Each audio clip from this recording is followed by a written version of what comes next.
let's go now to Yemen. Margaret has brought us Dr. Annette Heinzelman, who is on Zoom from Amman. Welcome, doctor. You are the health emergencies lead in Yemen, and you would like to brief our journalists on the health situation and needs in this country. Please go ahead. Thank you very much. Good morning to all, and thank you very much for the opportunity to brief you on the ongoing health crisis in Yemen. Yemen is still one of the biggest humanitarian crises in the world, where a staggering 21 million people are in need of humanitarian services and protection services. That means it's 68% of the population. Out of these people, about 13 million people are in need of urgent humanitarian health assistance. Among this population, there are roughly 540,000 children under 5 who are actually suffering from acute severe malnutrition. These children are in acute danger of dying.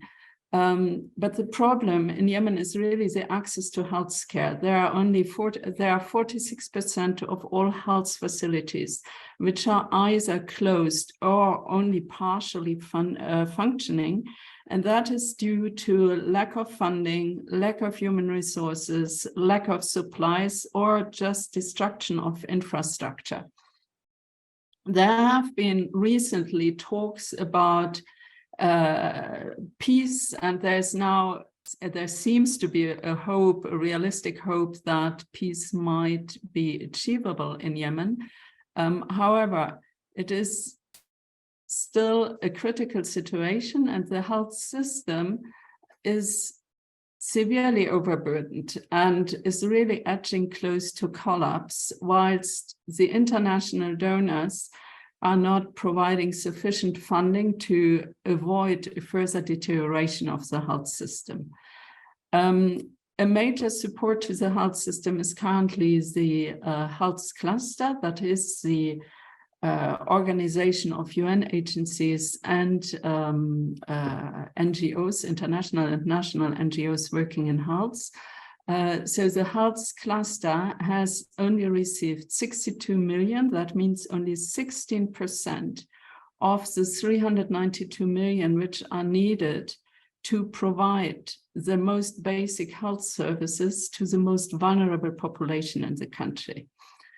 One of our major problems is the large number of ongoing disease outbreaks. We have currently outbreaks of measles, diphtheria, whooping cough, cholera, and polio.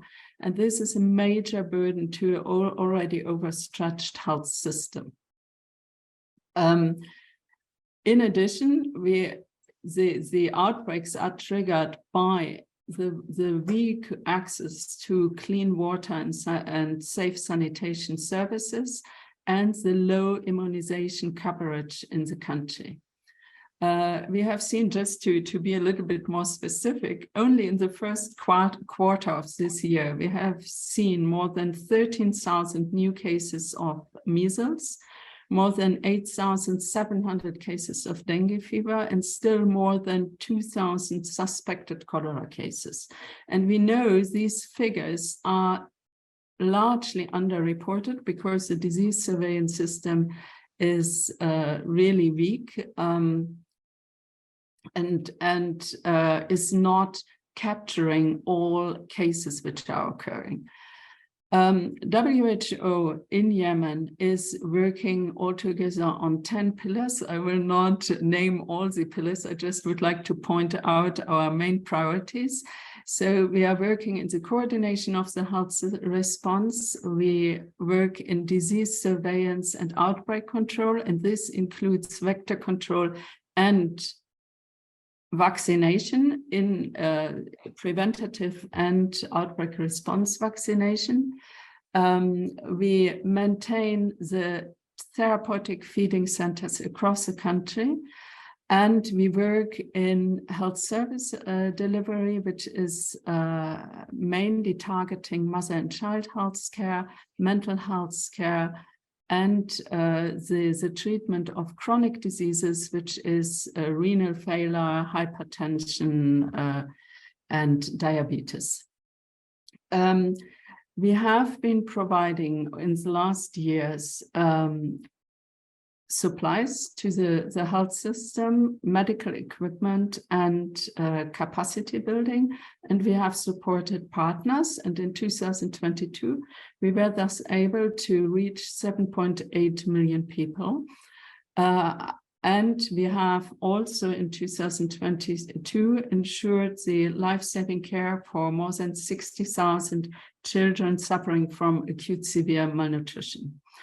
Over the last 3 years, every year in collaboration with UNICEF and Gavi, that is the Global Alliance for Vaccines and Immunizations, we have in average provided 25 million doses of pre-qualified vaccines to the population.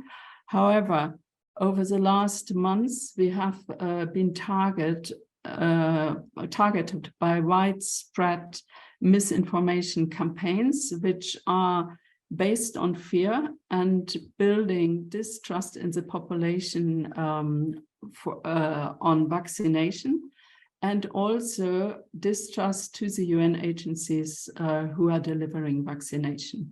And unfortunately, in the ongoing campaigns, which are right now ongoing, we see an increasing refusal of people to accept vaccination. At the moment, we are, together with our partners, seeing the consequences of the underfunding of this health crisis. Just one example, in Mareb district or Mareb governorate is the governorate which hosts the largest refugee, IDP, so internally displaced people population in the country. And in this district, the health cluster partners are likely to close down 23 out of 43 health facilities, which will have a massive effect on health service delivery, and about 2.8 million people will suffer from reduced access to healthcare. And I was just 6 weeks ago, I was in Mareb, and already the health facilities now, before the closure of health facilities, are completely overcrowded. There is a lack of staff, there's a lack of supplies, and it is very difficult to imagine how the health system can cope with the situation when an additional number of health facilities closes down due to lack of funding. Us as WHO, we are also forced to reduce the support to our therapeutic feeding centers across the country, and we do not have enough funds to appropriately prepare for the upcoming flood season. During the flood season, the raining season, there are every year outbreaks of diarrheal and vector-borne diseases, and we are not ready to support the government and the health partners adequately in the response. At the time being, WHO's funding gap in Yemen is estimated at about $130 million, all programs comprised. And in closing, I really would like to emphasize that Yemen is in the risk to become a forgotten humanitarian crisis, and that there is really an urgent need for the international donors to maintain funding for this crisis, because more than 2/3 of Yemeni people are depending on health assistance, food assistance, humanitarian assistance, and medical assistance. Thank you very much.